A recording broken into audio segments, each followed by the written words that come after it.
Mahal na Bebe Tessa, ang condominium unit sa Riverside Residences, Tower A101 na nakapangalan sa iyo, na may ID na nagtatapos sa XX ay nakumpleto na ang proseso ng paglipat ng titulo ngayong araw, nananalamig ang madulo ng aking daliri. Ay isang text message na hindi galing kay Carlos kundi mula sa Registry of Deeds. Natigilan ako. Riverside Residences, ayon ang bahay namin nang makasal kami ni Carlos. Binayaran iyon ng buo ng magulang ko at nakapangalan sa akin bago pa man kami ikasal. Paanong nailipat ang titulo? Hindi man lang ako nakatuntong sa opisina ng Registry of Deeds. Agad kong tinawagan ang opisyal na numero, medyo nanginginig ang boses ko sa kaba. Magandang araw, gusto kong alamin ang status and unit sa Riverside Residences, Tower A101. Maligayang pagdating sa Soy Sam Audio. Salamat sa pagbisita at huwag kalimutang i-follow para hindi niyo palampasin ang anumang paglalakbay. Ngayon, magsimula na tayo. Nananalamig ang gadulo ng aking daliri. Isang text message na hindi galing kay Carlos kundi mula sa Registry of Deeds. Mahal na Bibi, Tessa, ang unit sa Riverside Residences, Tower 101 na nakapangalan sa iyo, ay nakumpleto na ang proseso ng paglipat ng titulo ngayong araw. Natigilan ako. Riverside Residences. Iyon ang bahay namin nang makasal kami. Binayaran iyon ng buo ng magulang ko, nakapangalan sa akin bago pa man kami ikasal. Paanong nailipat ang titulo? Hindi man lang ako nakatuntong sa Registry of Deeds. Agad kong tinawagan ang opisyal na numero. Medyo nanginginig ang boses ko sa kaba. Magandang araw. Gusto kong alamin ang status ng unit sa Riverside Residences, Tower A101. Matamis ngunit tila formulado ang boses niya babae sa kabilang linya. Ma'am, pakibigay po ang inyong national ID number. Binasa ko ang serye ng madya numero. Pagkatapos ng ilang segundong katahimikan, ang sagot ng kausap ko ay parang martilyong ipinukpok sa ulo ko na nakpahilo sa akin. BBB, Tessa, ang unit po na ito ay nailipat na ngayong araw sa isang Bebe Bianca. Ang asawa niyo po? Sige. Carlos, bilang inyong authorized representative na may special power of attorney, SPA, ang kumpleto ing lahat ing proseso. Special power of attorney. Kailan ko siya binigyan autorisasyon? Isang matinding panlalamig ang gumapang mula sa talampakan ko paakyat sa tuktok ng aking ulo. Ibinaba ko ang tawag at nanginginig na binuksan ang isa pang unread message. Mula rin ito sa Registry of Deeds. Mahal na may-ari and unit sa University Field, Tower B 2004 na nakapangalan sa inyo at kay Gay. Carlos, nakumpleto na ang proseso ng paglipat ng titulo ngayong araw, University Field. Iyon ang pangalawang bahay na pinahirapan naming bilhin pagkatapos naming makasal. May binabayaran pa kaming mortgage doon. Sa titulo ng Chondo, nakapangalan kaming dalawa. Halos tumigil ang pahinga ko. Dalawang bahay, en aming pamilya ang nailipat ang titulo sa isang araw. At hindi ko man lang alam kung kanino nailipat. Pero ang pangalang Bianca ay nakpasok sa isip ko ng isang kaisipang kasing baliw at kasing nakakatakot. Agad kong tinawagan si Carlos, matagal na kring ang telepono bago sinagot. Medyo maingay sa kabilang linya, tila may pinakdiriwang.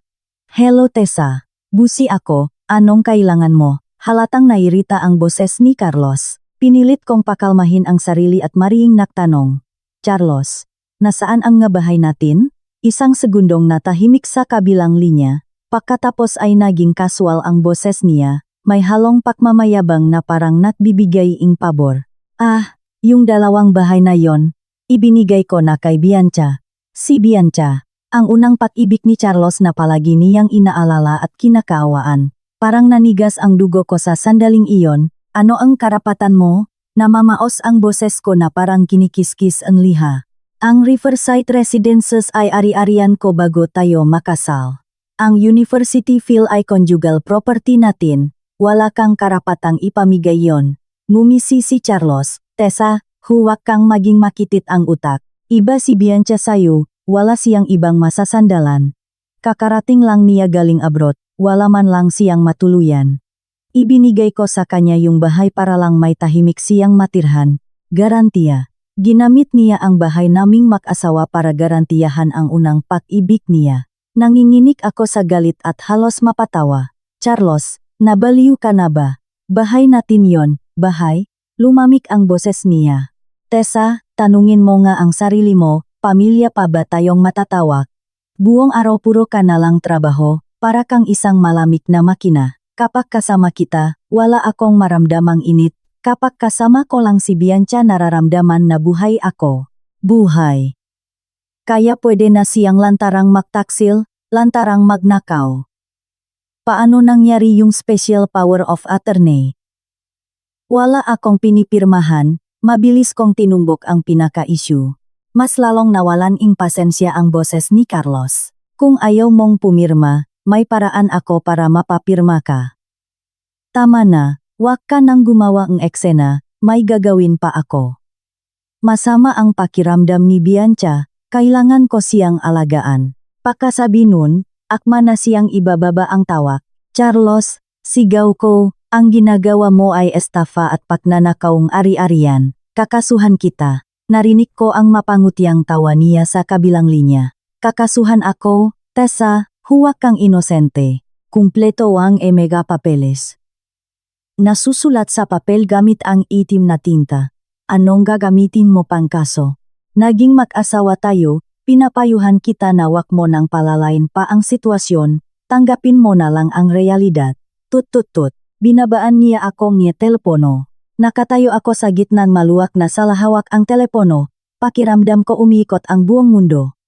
Nakasabit pa rin sa dingding ang malaking wedding photo namin. Sa litrato, malambing na nakangiti si Carlos, ang nga mata niya ay punong ng pagmamahal na parang kaya niya akong ibigin habang buhay. Nakakabalif na ironiya, isang malaking sampal. Tiningnan ko ang litratong iyon, ang nga mata ko mula sa pagkagulat at sakit ay unti-unting nanlamig at tumigas. Dahan-dahan akong lumapit, binaba ang mabigat na frame, at pagkatapos ay itinaas ko ito at black.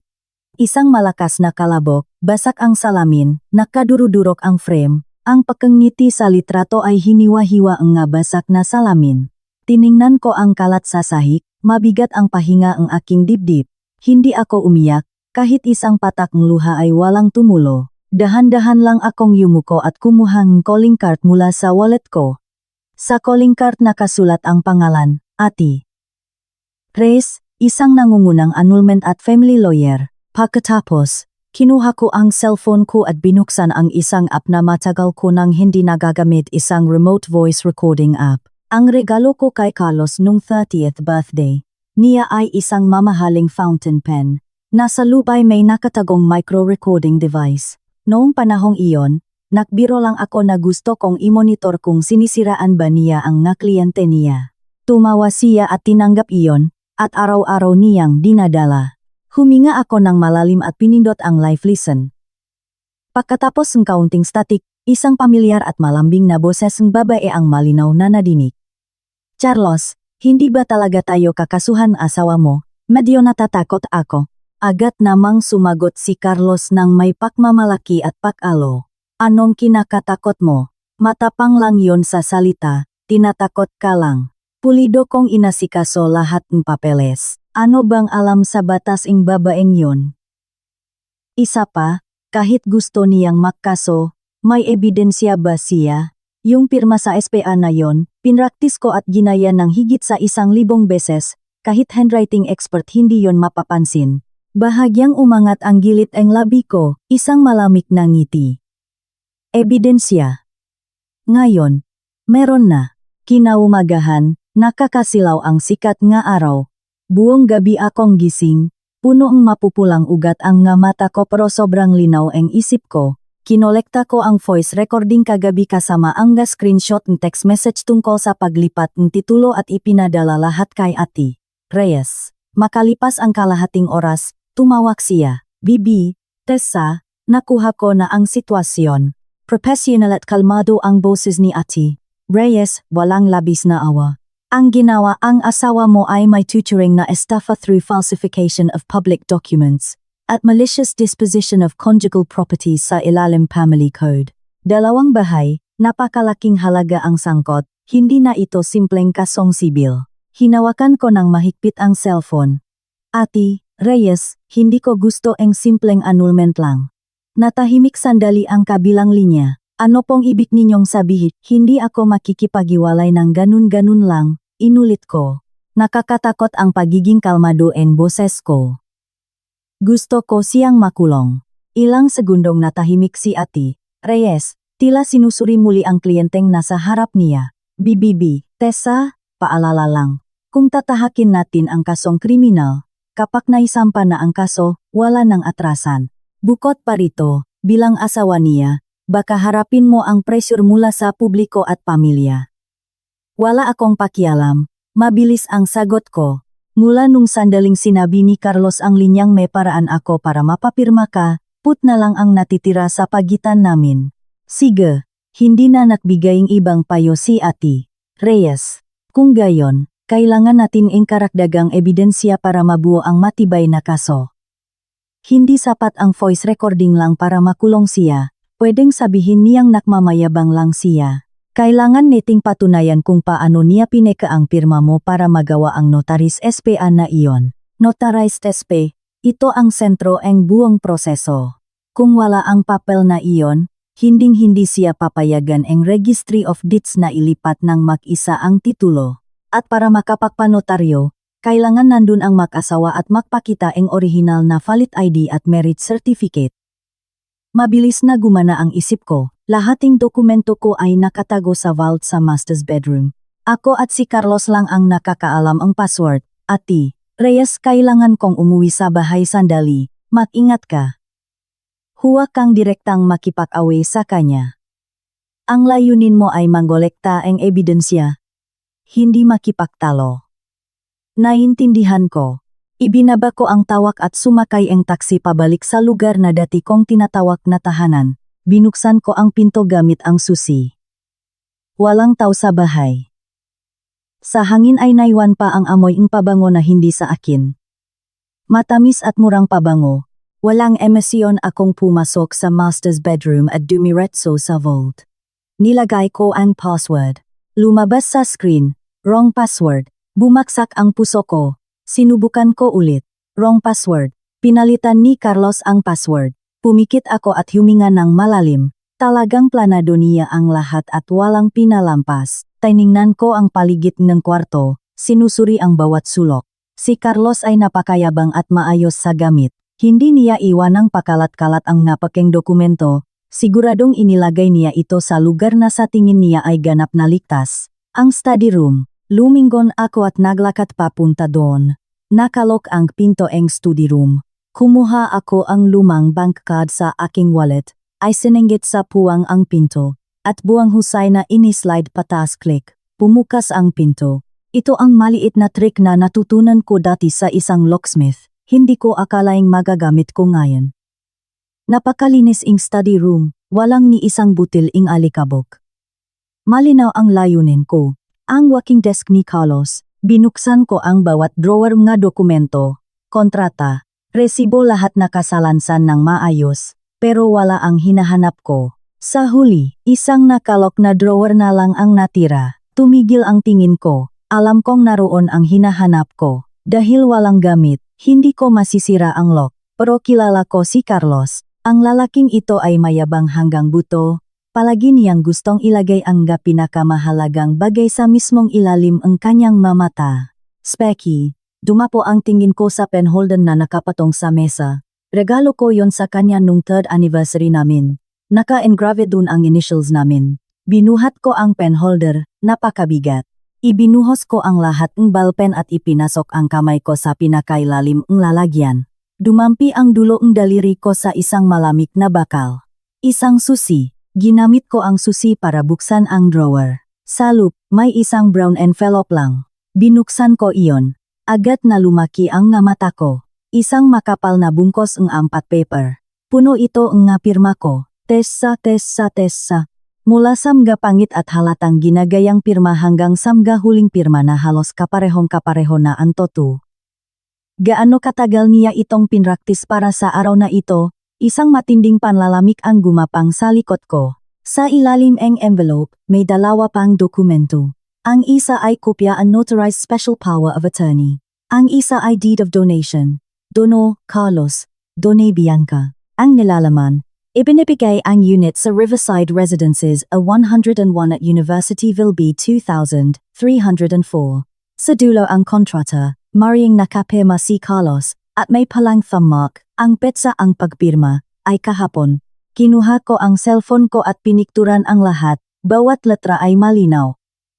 Eksakto nang ibabalik ko na ang nga dokumento, biglang nakvibrate ang cellphone ko. Tumatawag si Bianca. Naka-silent ito kaya hindi ko sinagot. Mabilis na pumasok ang isang chat message. Ate Tessa, nasa bahay ka ba? Sabi ni Carlos binigay na niya sakin yung bahay, gusto ko sanang dumaan para tingnan, at para makapag-usap na rin tayo. Pakmamayabang.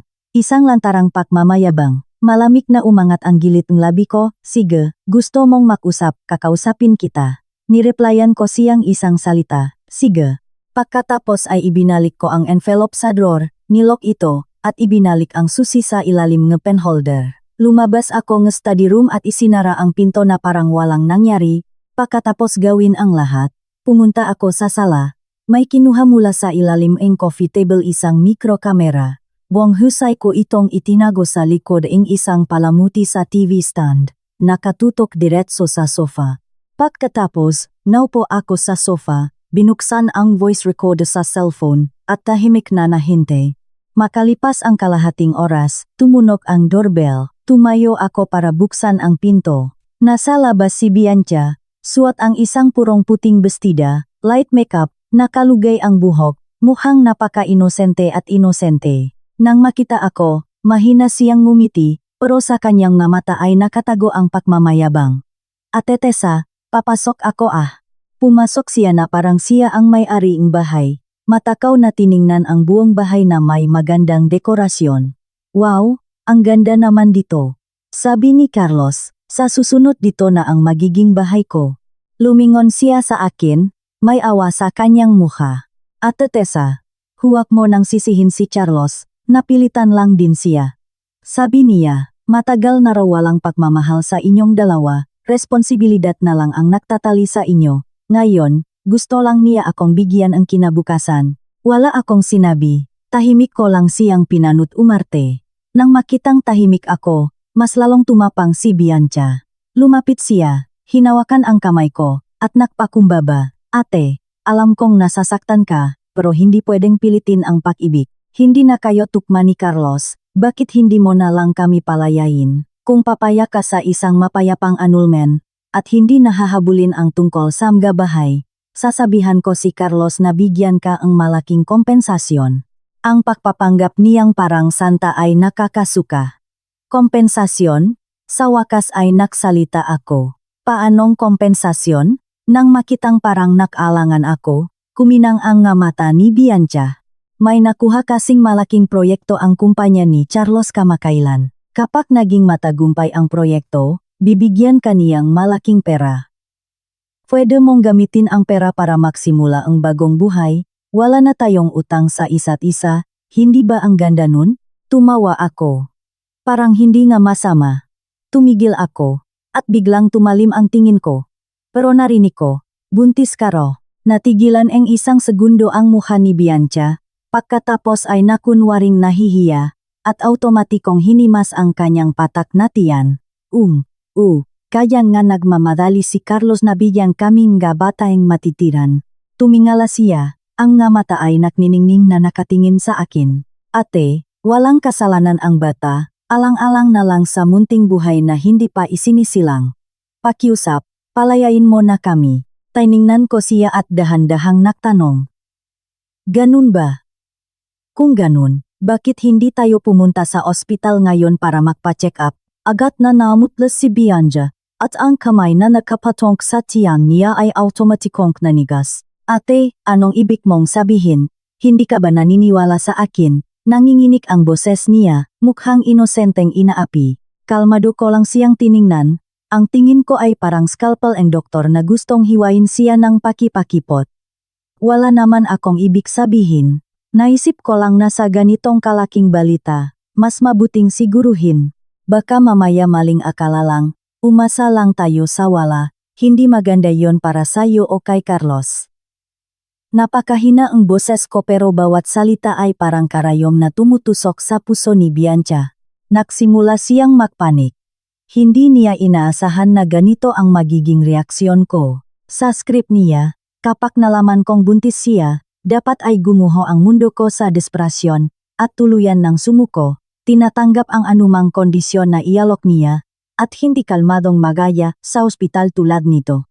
Ngayon medyo masama ang pakiramdam ko, ayokong pumunta sa ospital. Umiwas ang tingin si Bianca, nagsimulang humanap ang palusot. Isa pa, wala namang katulad mo na pinipilit hilahin ang isang tao para magpa-check up. Iniinsulto mo ako. Pagkasabi nun, agad na namula ang nga mata niya, parang dumanas ang matinding pang-aapi. Sa luplup ko ay malamig akong tumawa.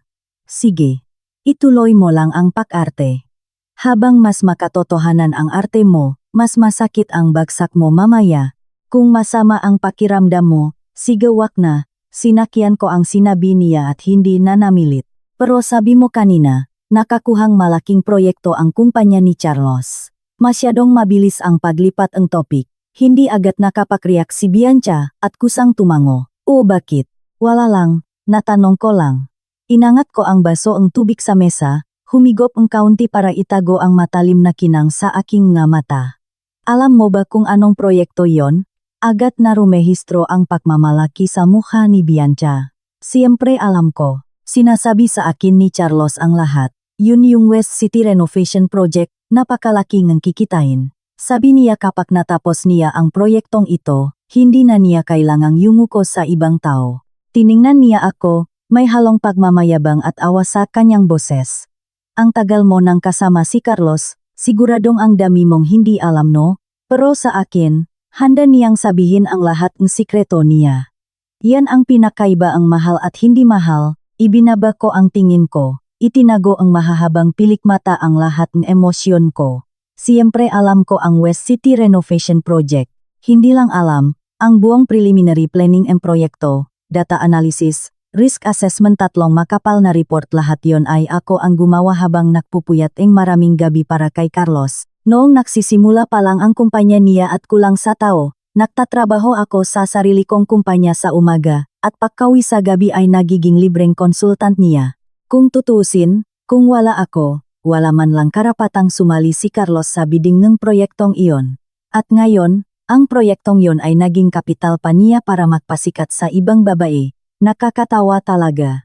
Ganun ba? Inangat ko ang ulo ko, walang emosyon sa mukha. Nasabi ba niya sa'yo, para makuha ang proyektong yon, magkano ang ibinigay niyang lagay sa in-charging project? Natigilan si Bianca. Anong lagay? Halimbawa, isang anonymous bank card na may 3 milyong piso sa loop. Napakahina ng boses ko pero parang bombang sumabok sa mismong tainga niya. Lumiit ang nga mata ni Bianca sa gulat. Nakatingin siya sa akin na parang nakakita ang multo, nanginginig ang ngalabi na hindi makapagsalita. Ito ang pinakamalaking sikreto ni Carlos, minsan lang niya itong nasabi noong lasing siya at nagyayabang habang yakap si Bianca. Sabi niya, gumamit siya ang koneksyon, nagbayad ang 3 milyon kapalit ang isang 300 milyong pisong proyekto. Isa siyang business genius, sabi niya. Paano ko nalaman? Nang makita ko ang namumutlang mukha ni Bianca, alam kong tama ang hinala ko. Ang recording pen na iyon ay mas marami pang nai-record kaysa sa inakala ko.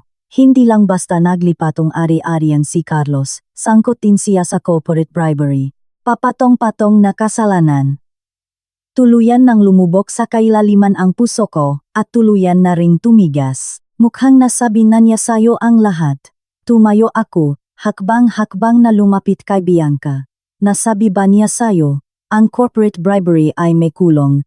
Napilitang umatras si Bianca, hanggang sa tumama ang likod niya sa malamig na pader, wala nang atrasan. Sinungaling ka, hindi gagawin yon ni Carlos. Matapang siyang sumagot pero halata na ang kahinaan sa boses niya.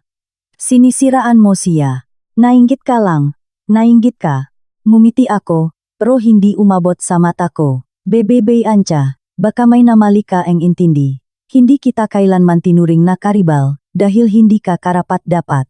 At si Carlos, lumapit ako sa tainga niya. Sakto lang para aming dalawa ang makarinig, at bumulong.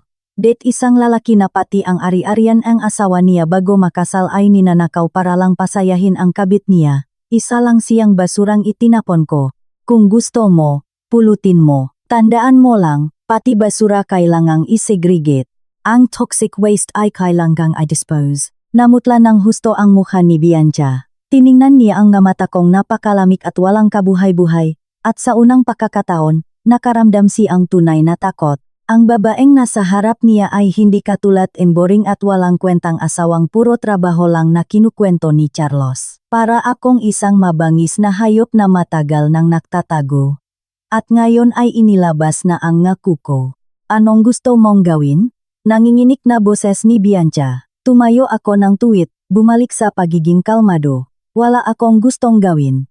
Gusto ko lang ipaalala sayo, ang hindi sayo, kahit hawak mo na ngayon, hindi magbibigay ng init sayo. Ang dalawang bahay na ito, kung paano mo kinuha, ganun ko rin ipapasuka sayo, at ang bata sa tiyan mo. Makahulugang tiningnan ko ang tiyan niya, pinapayuhan kita, mag-isip-isip ka na kung paano mo ipapaliwanag kay Carlos. Pagkatapos kong magsalita, hindi ko na siya tiningnan. Dumiretso ako sa pinto, binuksan ito ng malaki. Hindi na kita ihahatid, parang naubusan ang lakas si Bianca. Nakahawak siya sa pader at nakukumahok na tumakbo palabas. Isinara ko ang pinto, at agad na nawala ang kalamigan sa mukha ko. Sumandal ako sa pinto, huminga ng malalim at dahan-dahang ibinuga ang hangin. Ang komprontasyon namin kanina ni Bianca ay halos sumubos. Nakas ko, pero alam kong simula pa lang ito. Pumunta ako sa harap ng TV stand, kinuha ang microkamera, at agad na ipinadala ang video kasama ang nga litrato mula sa study room kay Ate Reyes. May kasamang mensahe, Ate Reyes, pwede na tayong mag-filegi kaso. Nag-vibrate ang cellphone, agad na sumagot si Ate Reyes. Natanggap ko na. Bibi Betesa, maganda ka para sa isang matinding laban. Tiningnan ko ang screen ng cellphone, matatag ang mata. Hindi ako takot sa matinding laban. Mula nang pagtaksilan ako ni Carlos, nasa gitna na akong digmaan, at ang digmaang ito, kailangan kong manalo. Eksaktong pagkatapos, tumunok muli ang cellphone ko, isang unknown landline number. Nag-alangan ako sandali bago sinagot. Sa kabilang linya ay may boses ang isang matanda pero autoritaryong babae. Ikaw ba yan, Tessa? Ako ang nanay ni Carlos. Ang boses ang biyenan ko, gaya ang dati, ay parang nagtatanong mula sa mataas na trono. Bahagyang bumigat ang puso ko. Magandang araw po. Pinanatili ko ang basic na paggalang. Anong magandang araw? Wala akong magandang araw. Biglang tumaas ang boses sa kabilang linya. Tessa, tatanungin kita, balak mo bang kasuhan si Carlos? Sinasabi ko na nga ba, tatanungin ako. Hindi ako sumagot. Nagtanong lang ako pabalik. Sinabi niya po sa inyo. Hindi niya sinabi, ako ang nagtanong sa kanya. Parang nakutos ang boses ng biyenan ko. Sabihin mo sa akin ang toto ba o hindi? Opo, tipit kong sagot. Natahimik ang kabilang linya, isang nakakabinging katahimikan. Ilang segundo lang, halos mabasak ang eardrums ko sa sigaw niya. Tessa, nababaliw ka na ba? Asawa mo siya. Mag-asawa kayo. Ano bang problema na hindi niyo pwedeng pag-usapan? Kailangan ba talagang umabot sa pulis? Gusto mo bang ipahiya ang pamilya namin? Inilipat po ni Carlos ang dalawa nating bahay sa pangalan ng una niyang nobya. Kalmado kong sinabi ang toto. Ano naman? Ang sagot niya ay napakaswal na nakakagalit. Ang nga lalaki, kapag nasa labas at may nakakasalamuha, natural lang na minsan malito at magkamali. Bilang asawa, dapat malawak ang pangunawa mo, dapat marunong kang magpatawad. Kapag nagsawa na yan, uuwi rin yan. Dahil lang sa dalawang bahay, ipapakulong mo ang asawa mo. Tessa, ang samang ugali mo. Halos matawa ako sa baluktot na lohika na itong yepak na nakaw. Sa paningin nila, ang pambababaeng anak nila ay pakikisalamuha lang, at ang manugang ay dapat magtiis. Ang pagkuhang anak nila sa conjugal property para buhayin ang kabit ay pagkakamali lang. Kapag nagreklamo ang manugang, nagiging masama ang ugali niya. Anong klaseng double standard ito? Ma, hindi po yon ordinaryong bahay. Ang riverside ay binili ang mamagulang ko para sa akin bago pa man kami makasal, lumamig ang boses ko. Ano naman kung bago makasal, nagpakasal ka kay Carlos, ang pagkatao mo ay sa kanya na, ang gagamit mo ay natural na sa kanya rin. Anong masama kung gamitin niya ang kaunti? Patuloy na nagbitiwng baluktot na pananaw ang biyenan ko. Sinasabi ko sa'yo, Tessa, iurong mo agad ang kaso. Kung hindi, wag mo akong sisisihin kung hindi na kita kilalanin bilang manugang. Matagal na po ninyong hindi ako manugang, kaswal kong sabi. Mula nung inilipat niya ang bahay, wala na tayong koneksyon. Ang kapal ang mukha mo, humihingal sa galit ang biyenan ko. Tessa, inuutusan kita, itigil mo ang magkakalokohan mong iyan. Si Carlos ang uniko hidyo namin. Siya lang ang magdadalang apelidong ang pamilya. Kapag may nangyaring masama sa kanya, isusumpa kita. Hindi ko na gustong makipag-usap pa. Sa isang inang na brainwashing anak at may baluktot na pag-isip, walang rason na ubra. Ma, kung wala na po kayong sasabihin, ibababa ko na po. Subukan mo, hindi ko na pinansin ang sigaw niya at direktang binaba ang tawag. Pagkatapos, blinok ko ang number niya. Tumahimik ang mundo. Pero alam kong ito ay katahimikan lang bago ang bagyo. Hindi ako palalampasin ang pamilya ni Carlos ng ganun kadali.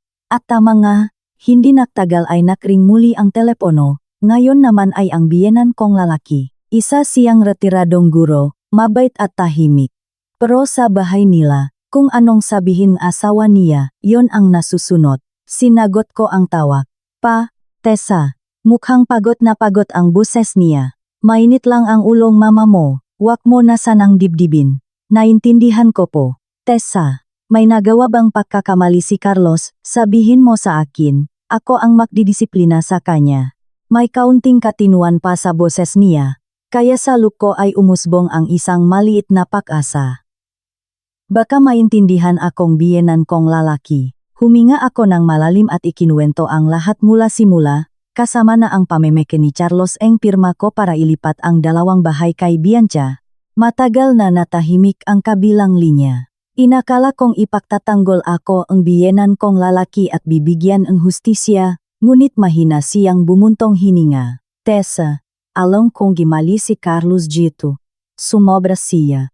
Pero kahit paano, asawa mo pa rin siya, at kaisa-isa naming anak na lalaki. Pwede bang ganito na lang? Tungkol sa bahay, mag-ipon kami para bilhan ka ang bago. Pwede bang palampasin mo na to, patawarin mo na si Carlos ngayon? Unti-unting nanlamig ang puso ko. Paulit-ulit lang, ang gusto lang nila ay patawarin ko ang anak nila. Yung sasabihing didisiplinahin, na mali siya lahat yon ay panimula lang para palambutin ang puso ko. Sa isip nila, ang kinabukasan ng anak nila ang pinakamahalaga. At ako, ang manugang nilang nagdusa, ninakawan ang ari-arian, pinagtaksilan ang pagmamahal wala lahat nyon, basta hindi makulong ang anak nila, ayos lang. Pa, hindi po ito usapin ang pagbili ng bagong bahay. Wala ng emosyon ang boses ko. Krimen po ito. Alam ko, pero Tessa, hindi ka ba talaga naawa? Kapag nakulong siya, masisira ang buhay niya. Siya po ang sumira sa buhay niya, hindi ako. Wala na akong gustong pakinggang payo. Papasensya na po, hindi po ako atras. Ibinaba ko ang tawag, at blinok ko rin ang numero ang biyenan kong lalaki. Buong hapon akong nakipag-usap kay Ati Reyes tungkol sa mga detalyeng isasampang kaso. Napakabilis niyang magtrabaho. Inayos agad niya ang lahat ng ebidensya, nakpasa ing criminal complaint sa piskalya, at nakfile ing asset preservation list pendants order. Ibig sabihin, ang dalawang bahay na nakuha ni Bianca ay mapi-freeze at hindi na may bebenta o may lilipat. Pagsapit ang gabi, kumain ako ng kaunti, na handang matulog ng maaga para mag-ipon ang lakas para bukas, pero eksaktong sa sandaling iyon, isang seryen malalakas na katok sa pinto ang bumasak sa katahimikan apartment. Tessa, buksan mo to. Alam kong nandiyan ka, boses ni Carlos. Punong galit at pagmamadali. Lumapit ako sa pinto at sumilip sa peephole. Ang mukha ni Carlos ay nakangiwi sa galit, mapupula ang nga mata. Sa likod niya ay ang nga magulang niya ang biyenan kong babae na galit, at ang biyenan kong lalaki na puno ang pag-alala at panay ang buntong hininga. Buong pamilya nila ay pumunta para pilitin ako. Hindi ko binuksan ang pinto, Malamig lang akong nagsalita mula sa loop kung may kailangan kayo, bukas niyo na lang kausapin sa abogado ko. Puni portang abogado dyan. Tuluyan nang nagwala si Carlos. Nagsimula siyang kalampagin ang pinto na parang bali. Tessa, demonyo kang babae ka. Talagang kakasuhan mo ako. Gusto mo akong mamatay? No, black. Umalingaw-ngaw sa buong tahimik na hallway ang malalakas na kalabok sa pinto. Buksan mo to, buksan mo. Sumandal ako sa pinto, malakas ang kabok ng dibdib ko sa bawat kalabok. Alam ko kung gaano kakilakilabot si Carlos kapag nagagalit. Kinuha ko ang cellphone ko, handa nang tumawag ng pulis. Eksaktong pagkatapos, biglang tumigil ang pagkalabok at nakaroon na nakapangilabot na katahimikan sa hallway. Nagtataka pa lang ako nang biglang mag-vibrate ang cellphone ko. Tumatawag si Carlos, sinagot ko. Sa telepono, hindi na siya sumisigaw, kundi may malamig na pagiging kalmado na parang pinipigilan ang pagkabalif. Tessa, akala mo ba talaga mapipigilan akong isang pinto? Binibigyan kita nguling pagkakataon. Ngayon din, lumabas ka, pumunta tayo para iurong ang kaso. Kung hindi, tumigil siya. At naglabas ang malamig na tawa na nakakapangilabot. Ibibigay ko kay Bianca ang address ng magulang mo. Balita ko, hindi stable ang emosyon niya ngayon, at dala-dala pa niya ang anak ko. Paano kung magpakamatay siya? Tumakbo sa bahay ng magulang mo at gumawa ng matinding eksena. Ano sa tingin mo ang mangyayari? Nanigas ang buong katawan ko sa sandaling iyon. Carlos, subukan mo lang. Sa unang pagkakataon, hindi ko mapigilang manginig ang boses ko. Ang magulang ko ang kahinaan ko. Ang hayop na ito ay talagang ginamit sila para bantaan ako.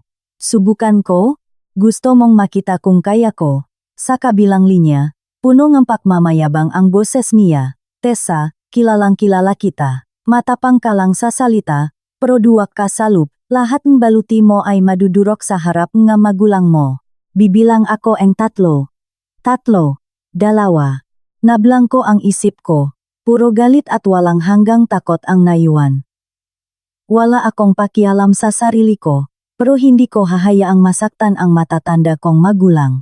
Ang babaeng tulad ni Bianca ay halos mabaliw na, kahit ano ay kaya niyang gawin. Click. Binuksan ko agad ang pinto. Sa labas, nakatayo si Carlos, may ngiting itagumpay sa mukha. Para sa akin, mas pangit pa sa demonyo ang ngiting yon. Sa likod niya, tiningnan ako ang biyenan kong babae nang may paghamak, na parang sinasabing, sa huli, susunod ka rin pala. Ang biyenan kong lalaki ay nakayuko at hindi makatingin sa akin. Kung ginawa mo yan kanina pa, di sana mas maayos. Akma sanang hahawakan ni Carlos ang mukha ko isang nakakainsultong kilos. Agad akong umatras ang isang hakbang para iwasan ang kamay niya. Matalim ang mata ko. Anong gusto mo? Sumunod ka sa akin. Inalis ni Carlos ang ngiti niya, may pag-uutos na boses. Umuwi tayo sa bahay ko, mag-usap tayo ng maayos. Ang bahay na tinutukoy niya ay ang bahay ni Megea magulang niya. Alam kong pagpasok ito sa Lunggang Leon, isang bitak. Pero wala akong pagpipilian. Hindi ko pwedeng isugal ang buhay ng magulang ko. Sige, mariin kong sabi, hindi na ako nakpalit ng damito nagdalangbog. Sumunod na lang ako sa 3 miyembro ng pamilya nila palabas ng apartment. Sa baba, nakaparada ang itim na SUV ni Carlos. Marahas niyang binuksan ang pinto sa likod, sinenyasan akong sumakay. Sumakay ako. Agad na sumiksik ang biyenan ko sa tabi ko na parang guwardiya. Si Carlos at ang tatay niya ay naupo sa harap. Umandar ang sasakyan. Walang nagsasalita sa buong biyahe. Nakakabingi at nakasakal ang hangin sa loop ng sasakyan. Sumandal ako sa bintana, tinitingnan ang nakali na nadadaanan, at mabilis na nakisip, hindi ako pwedeng mahintay na lang na mamatay. Tahimik kong nilagay ang cellphone ko sa silent mode, binuksan ang voice recorder, at isinilit ito sa bulsa ang jacket ko. Nakalabas ng bahagya ang maliit na lens ang kamera, nakatutok sa loop ang sasakyan. Makalipas ang kalahating oras, pumasok ang sasakyan sa isang lumang subdivision. Nasa 3rd floor ang bahay nila, walang elevator. Sa buong paglalakad namin, hindi tumigil ang biyenan kong babae sa panlalait sa akin nga masasakit na salita. Nakalaga talaga akong ahas. Pinakain at dinamitan ka ni Carlos ng maayos, tapos ito ang igaganti mo sa kanya. Akala mo kung sino kang magaling, na kaya mong banggain ang pamilya namin. Sinasabi ko sa'yo, kung hindi mo aayusin to ngayong araw, hindi ka makakalabas ng pintong to. Mula umpisa hanggang dulo, hindi ako nagsalita, hinayaan ko siyang makmura. Lahat ng utang na ito, sisingilin ko sa kanila isa-isa. Pagkapasok sa bahay, Black, malakas na isinara ni Carlos ang pinto at nilok ito. Sa sofa sa sala. Nakaupo ang isang taong hindi ko inaasahan. Si Bianca, mukha siyang mas pagod at namumukto ang mapupulang mata. Nang makita niya akong pumasok, agad na naglabas ang matinding put ang kanyang mamata. Pero sa harap ang mga magulang ni Carlos, agad siyang nagpanggap na mahina. Tumayo siya at mahinang tumawag, "Tita, Carlos." Agad na lumapit ang biyenan ko, hinawakan ang kamay niya ng may awa. "Ay, ang mabait kong manugang, bakit ka nandito? Maupo ka, buntis ka ngayon, hindi ka pwedeng mapagod." Sabi niya habang tinitingnan ako ng may pahamon. Mabait na manugang. Napangisi ako ng may pang-insulto. Mukhang nabili na ni Bianca ang dalawang matanda gamit ang batang hindi naman nak-exist. Naupo si Carlos sa silya ang may-aring bahay, nakadekwatro, tinitingnan ako mula ulo hanggang paa na parang isang hukom. "Tessa, lumuhod ka." Natural na lumabas ang utos sa bibig niya, na parang karapatan niya yun. Tiningnan ko siya na parang isang tanga. Agad na sumunod ang biyenan ko. Sabi ni Carlos, lumuhod ka, magmakawa ka at humingi ng tawad sa pamilya namin. Humingi ka ng tawad kay Bianca. Kinakasuhan mo si Carlos, ipinapahiya mo kami. Tinatakot mo si Bianca, gusto mong patayin ang magiging apo namin. Para sa isang makasalanang babaeng tulad mo, ang pagluhod ay maliit na parusa pa. Tiningnan ko silang lahat sa sala. Si Carlos na mayabang. Ang biyenan na malupit. Ang biyenang lalaki na duwak. At si Bianca na nagtatago sa likod ng biyenan ko, nakukunwaring mahina pero punong ang pahamon ang nga mata. Kumpleto talaga ang pamilyang ito. Papaluhurin ako, bigla akong tumawa. Isang napakaliwanag na tawa. "Carlos, karapat-dapat ka ba?" Agad na namutla ang mukha niya. Hindi niya inasahang kahit sa sandaling ito, lalaban pa rin ako. Tumayo siya, hakbang-hakbang na lumapit sa akin, mabangis ang nga mata. "Tessa, gusto mo pa talagang daanin sa santong paspasan?" Itinaas niya ang kamay niya, handa na akong sampalin. Hindi ako umiwas. Tahimik ko lang siyang tiningnan, puno ng pagamak ang nga mata ko. "Sige, subukan mo akong saktan ngayon. Sinisigurado ko sa'yo, madadagdagan ang kaso mo at madadagdagan pa ang 10 taon ang pagkakakulong mo." Hindi malakas ang boses ko, pero may dalang banta na hindi pwedeng kwestiyunin. Natigilan sa ere ang nakataas na kamay ni Carlos. Tiningnan niya ang nga mata ko, at biglang nakaramdam ang kilabot sa kanyang likuran. Napagtanto niyang tila hindi niya talaga kilala ang babaeng nakatabi niya sa pagtulok ng maraming taon. "Sino bang tinatakot mo?" Sumigaw siya, pero halatang natakot. "Tinatakot ba kita o hindi? Malalaman mo rin." Inalis ko ang ngiti ko, lumamig ang mukha ko. "Hindi ako nandito para makipag-away sa inyo." Lumingon ako sa mga magulang niya at malinaw na binigkas bawat salita. "Mapa, ito na ang huling beses na tatawagin ko silang ganito. Bibigyan ko kayo ng dalawang pagpipilian. Una, ibalik ni Carlos ng buang nga papeles ang dalawang bahay sa akin. Pagkatapos, pupunta tayo sa korte at magpa-file ang annulment ng maayos, nagtaksil siya at ninakaw ang nga ari-arian natin. Hinihingi kong lumabas siya ng walang bitbit ni isang kusing. Mula ngayon, wala na tayong utang sa isa't isa." Pangalawang pagpipilian, tumigil ako, tiningnan si Carlos at Bianca.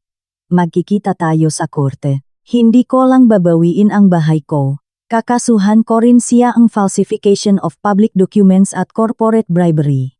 Gugugulin niya ang natitirang kalahati ang buhay niya sa lupang kulungan.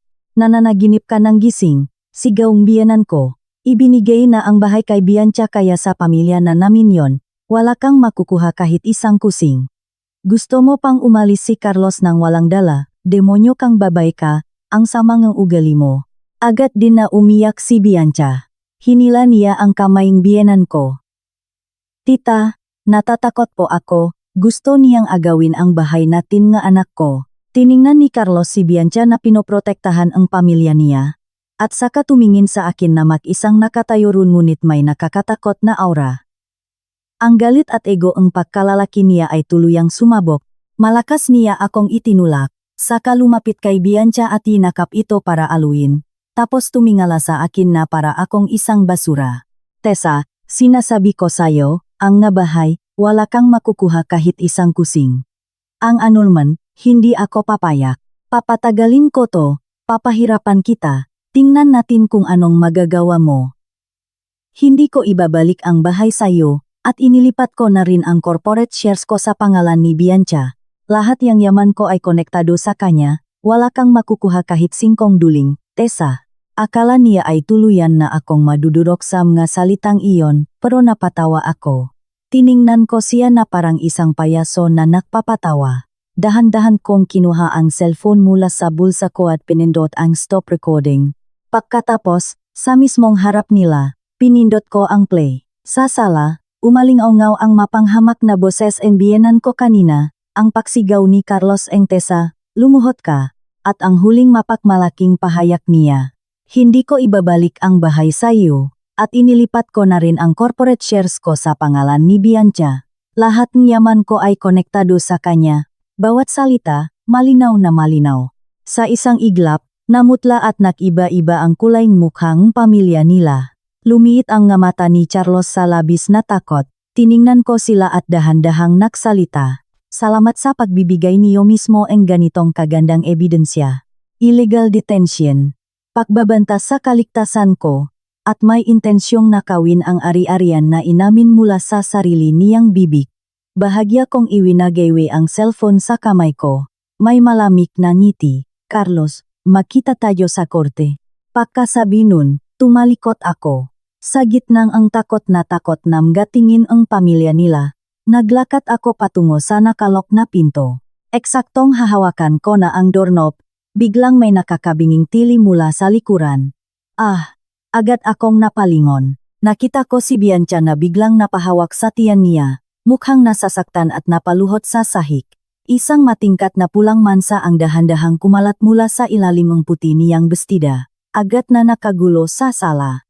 Bianca, anong nangyari? Ang biyenan ko ang unang sumugot, pakakita sa pulang mansa ang dugo, namutla siya, dugo, dumudugo.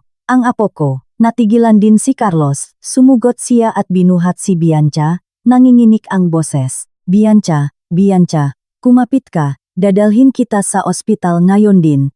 Nakukumahok namang hanapin ang biyenan kong lalaki ang susi ang sasakyan. Sa gitna ang gulo, wala nang pumansin sa akin. Namilipit si Bianca sa bisik ni Carlos, puno ang malamig na pawis ang mukha sa sakit. Mahina niyang iminulat ang kanyang nga mata, at ang tingin niya, na lumampas sa balikat ni Carlos, ay malupit na nakatitik sa akin. Gumalaw ang galabi niya, nabasa ko ang sinabi niya. Sabi niya, hindi ako tatahimik kaya wag kang umasang tatahimik ka rin. Ito ay isang patibong. Isang nakakalason na patibong gamit ang sarili niyang anak o marahil isang batang hindi naman talaga nag-exist para i-frame ako. Nanlamig ang puso ko hanggang kay buturan. Sigurado ako na mula umpisa hanggang dulo, hindi ko man lang nahawakan si Bianca. Siya ang kusang tumumba. Anong gusto niyang gawin? Palabasin na itinulak ko siya kaya siya nakunan, napakasamang taktika. Binuhat ni Carlos si Bianca at balif na tumakbo papunta sa pinto. Nang makita niyang nakatayo pa rin ako doon, namula ang mata niya sa galit parang hayop na ginalit. Tessa, demonyo ka, kung may mangyari sa anak ko, pagbabayaran mo to ang buhay mo. Pagkasigaw nun, malakas niya akong itinulak at binuhat palabas si Bianca. Nakmamadali ring sumunod ang nga magulang niya. Bago umalis, lumingon pa ang biyenan ko at binigyan akong masamang tingin na tila gusto akong kainin ng buhay. Black, isinara ng malakas ang pinto. Ang sala na kanina ay maingay, ngayon ay ako na lang mag-isa. Sa hangin ay naiwan pa ang amoy ng lansa ang dugo at ang nakakasakal na tensyon. Sumandal ako sa malamig na pinto, dahan-dahang huminga. Yumuko ako at tiningnan ang cellphone sa bulsa ko. Ang magulong eksena kanina ay nai-record lahat, kasama na ang malupit na tingin ni Bianca bago siya tumumba at ang walang boses niyang banta. Hindi ako agad umalis. Tumayo pa ako sa sala ng ilang sandali, pilit na pinapakalma ang sarili, inaalala ang lahat nangyari. Ang pagkakunan ni Bianca ay masyadong saktong-sakto, saktong-sakto na parang planadong-planado. Kung talagang buntis siya, sa sitwasyon kanina, ang unang reaksyon niya dapat ay protektahan ang tiyan niya, hindi ang kusang ibagsak ang sarili ng ganun. Maliban na lang, isang matapang na hinala ang nabuo sa isip ko. Maliban na lang kung hindi talaga siya buntis, o ang batang iyon ay hindi niya gustong ituloy, at ginamit lang ang dahilan na nakunan siya para tuluyan akong pabagsakin. Ipako ako bilang isang masamang babae, at makuha ang awang pamilya ni Carlos. Kung totoo nga ito, ang babaeng ito ay hindi lang masama, kundi nakakatakot. Kinuha ko ang cellphone ko at tinawagan si Ate Reyes. Ate Reyes, may nangyari. Mabilis kong kinwento ang buong pangyayari. Natahimik si Ate Reyes ang ilang segundo, at naging napakaseryoso ang boses niya. Bebe, Tessa, umalis ka na diyan ngayon din, mahanap kang ligtas na lugar. Hinala ko na isa itong patibong mula sa kanila. Malaki ang posibilidad na maksumbong sila sa pulis at kasuhan kang physical injuries. Naiintindihan ko, sabi ko. Mula umpisa hanggang dulo ay may video recording ako. Papatunayan nito na hindi ko siya hinawakan. Mabuti. Nakahingang maluwag si Ate Reyes. Pero hindi yon sapat. Kailangan nating patunayan ang dalawang bagay. Una, hindi mo siya itinulak. Pangalawa, ibang bagay ang dahilan ang pagdurugo niya. O baka nga hindi talaga siya buntis. Anong dapat kong gawin? Kokontakin ko agad ang isang mapagkakatiwalaang private investigator para pumunta sa ospital kung nasaan sila. Kailangan nating makuha ang totoong medical records ni Bianca. Mabilis magsalita si Ate Reyes, umuwi ka muna. I-lock mo ang pinto. Huwag kang makipakita kahit kanino. Hanggat walang matibay na ebidensya, huwag muna tayong kikilos. Sige. Binaba ko ang tawag. Hindi na ako nag-aksaya ang oras at agad na umalis sa bahay nila Carlos. Sumakay ako pabalik sa tinutuluyan kong nirentahang maliit na apartment. Isinara ang pinto at nilok. Saka ko lang naramdamang gumaan ng kaunti ang naninigas kong nga nerves. Naupo ako sa sofa, pinanut muli ang video mula sa bahay nila Carlos mula umpisa hanggang dulo. Sa video, maayos ang anggulo ng kamera, malinaw na nakuha ang pagbabanta ni Carlos, ang pang-insulto ng biyenan ko, at ang proseso kung paano kusang tumumba si Bianca. Lalo na bago siya tumumba, ang matalim na tingin at ang paggalaw ng galabi niya ay malinaw na nahuli ang lens.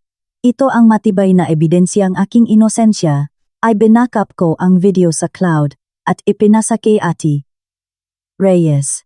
Nang matapos ko lahat yon, saka ko lang naramdaman ang takot na unti-unting umaagos. Kung hindi ko binuksan ang video kanina, kung hindi nakuhang anggulo ang kamera ang paggalaw ang labi ni Bianca. Siguro ngayon ay wala na akong paraan para ipagtanggol ang sarili ko, baka dinala na akong pulis. Sina Carlos at Bianca, para lang makuha ang gusto, ay walang sinasanto at nawalan ng pagkatao. Lumipas ang oras bawat segundo at minuto, kabadong-kabado pa rin ako.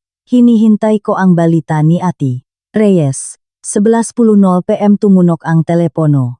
Si Ate Reyes, Bebe, Tessa nakuha ko na. May halong excitement ang boses niya.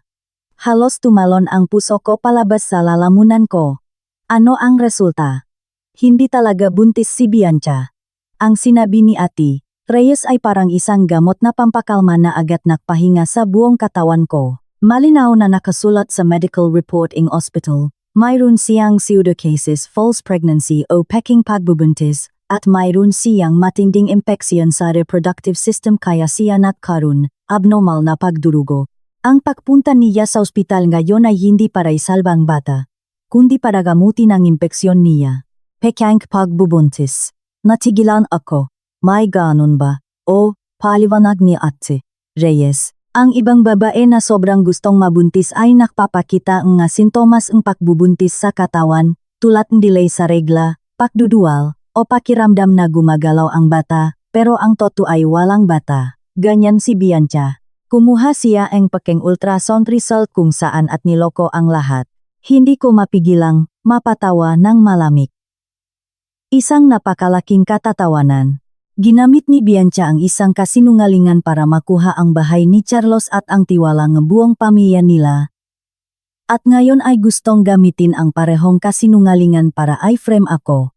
Ang resulta, ang sarili niyang kasinungalingan ang sumira sa kanya. Alam na ba ni Carlos? Tanong ko. Malamang hindi pa, sagot ni Ate Reyes. Kopya lang report ang nakuhang kaibigan ko, ang orihinal ay nasa doktor pa. Baka hindi pa nasasabing doktor sa kanila. Bebe, Tessa, ang nabaraha mo ngayon ay napakalakas. Hindi lang nito lilinisin ang pangalan mo, kundi pwede rin natin silang balikan ng malala.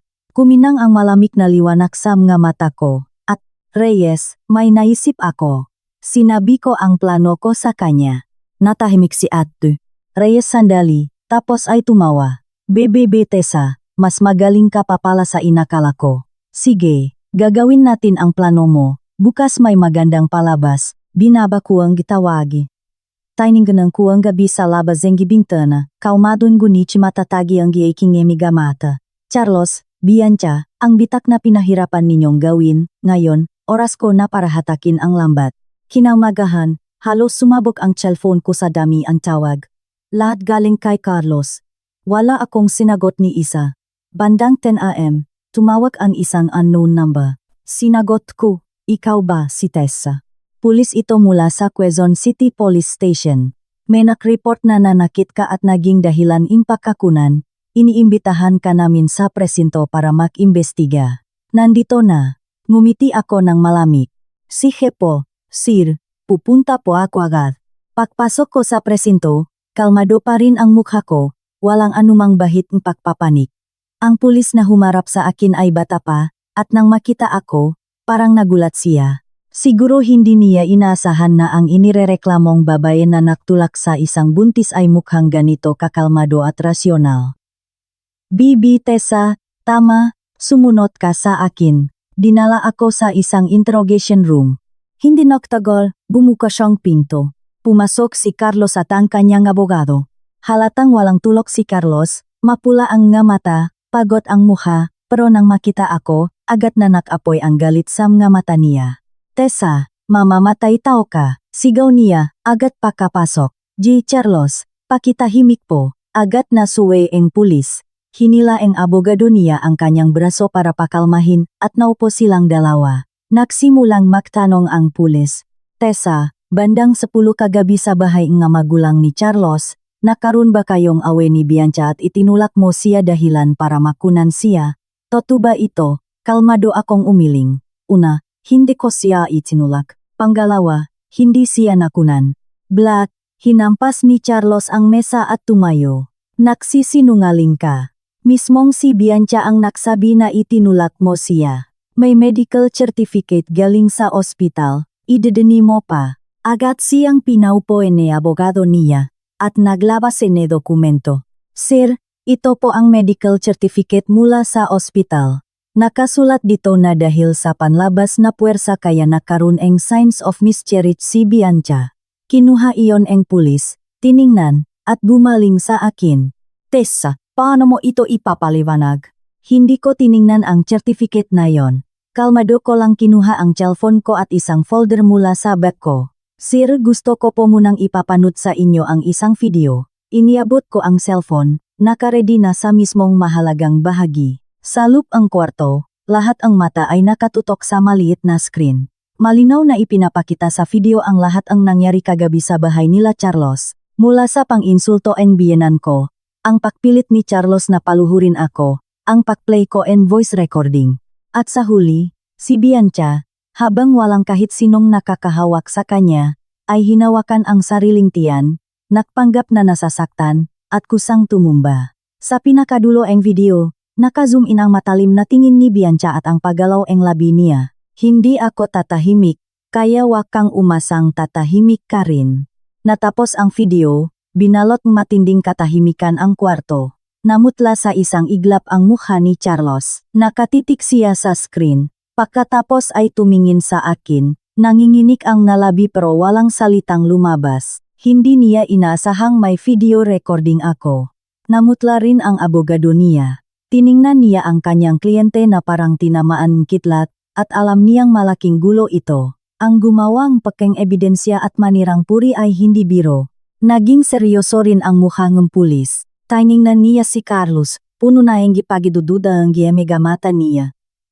Carlos, ano ang gimasasabi mo sa video na ito? Ako, nautal si Carlos. Siya, inedit niya yan, peke yan. Malamig akong tumawa at hindi nagsalita. Alam kong ang ganung kahinang depensa ay walang halaga. Iniabot ko ang hawak kong folder. Sir, ito po ang pangalawang ebidensya.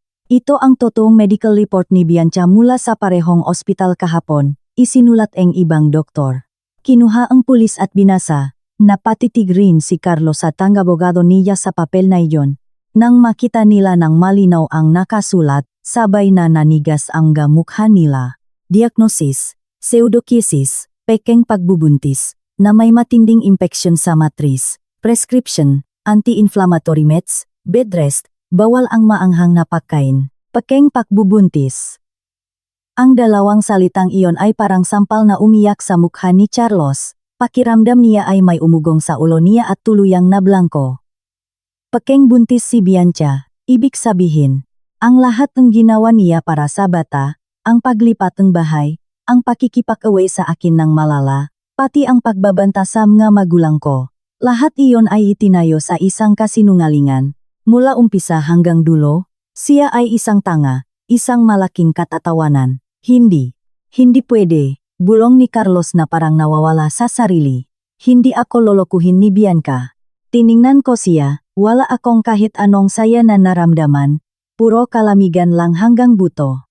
Hanggang ngayon, niloloko pa rin niya ang sarili niya. Sir, binasak ko ang katahimikan ng kwarto, ngayon ay malinaw na ang katotohanan. Si Bianca at si Carlos ay nakipagsabuatan gamit ang pekeng pagbubuntis para takutin at ay blackmail ako.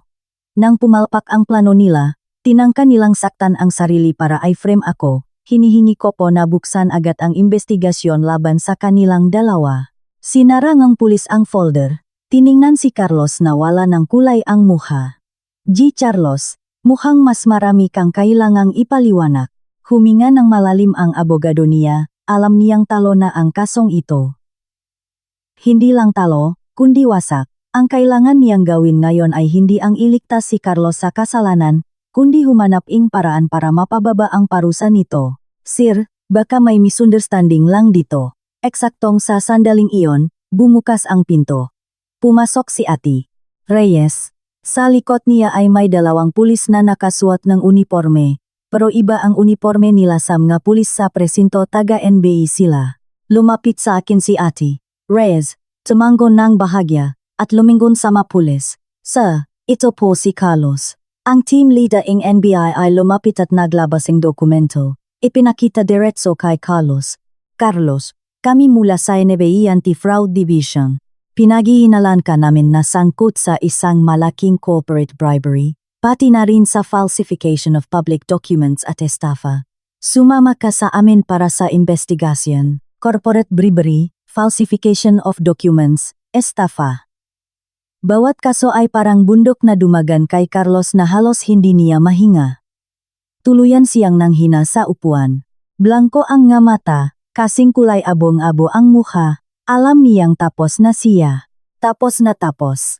Hinila siyang nga pulis mula sa upuan at pinusasan. Nang dumaan siya sa harap ko, bigla siyang huminto. Tinitigan niya ako. Ang nga mata niya na dati ay puno nga pagmamahal. Ngayon ay puno na ngapot at walang katapusang pagsisisi. Tessa, boses niyang parang sirang tubo, napakalupit mo. Tiningnan ko siya ng diretso, hindi umatras, at dahan-dahang sumagot. Ang kalupitang ito, sayo ko lang natutunan.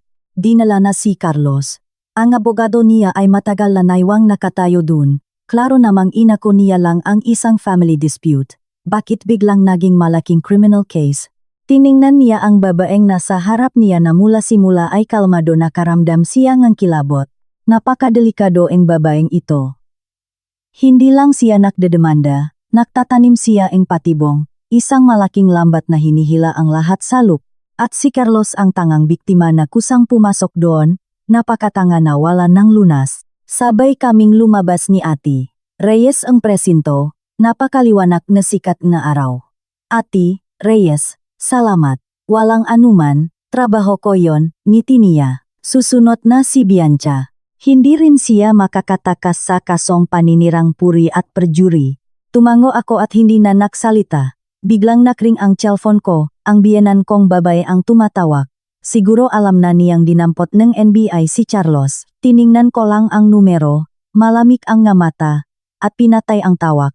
Pagkatapos, ipinakita ko ang screen kay Ati Reyes. Ati Reyes, yung nga panggugulo ang biyenan ko at ang voice recording ang pagbabanta ni Carlos, pwede ba tayong kumuha ang protection order? Natahimik sandali si Ati Reyes at tumawa. Siyempre naman, tapusin na ang laban at bunutin hanggang ugat. Bebe Tessa, napakagaling mo talagang manigurado, walang iniiwan ng butas. Ngumiti rin ako, pero sa ngiting yon ay may halong pagod at kalungkutan.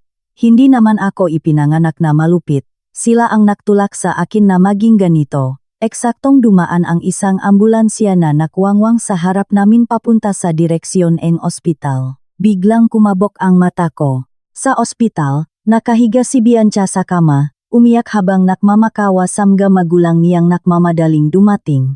Mapa, tulungan niyo po ako. Ang babaeng si Tessa, hindi lang niya inagaw ang lalaki ko, gusto pa niya akong patayin. Itinulak niya ako, pinatay niya ang anak ko.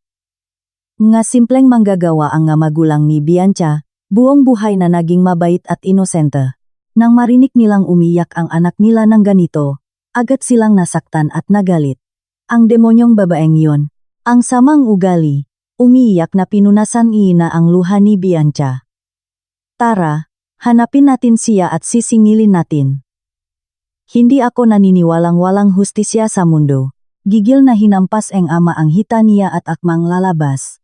Pa, wala na tayong magagawa, pinigilan siya ni Bianca. Nakreport na po si Carlos sa pulis, pero ewan ko kung anong mahika ang ginamit ng malanding yon. Hanggang ngayon, hindi pa rin siya hinuhuling pulis. Kung ganun, ano ang gagawin natin? Papalampasin na lang natin to, inis na tanong nanay niya. Kuminang ang kasamaan samga mata ni Bianca. Siyempre hindi natin papalampasin. Pinatay niya ang anak ko, sinira niya ang buhay ko. Kaya sisirain ko rin ang pangalan niya, hahayaan ko siyang mawalan ang lahat. Kinuha niya ang cellphone niya, binuksan ang isang mahabang post na matagal na niyang inihanda.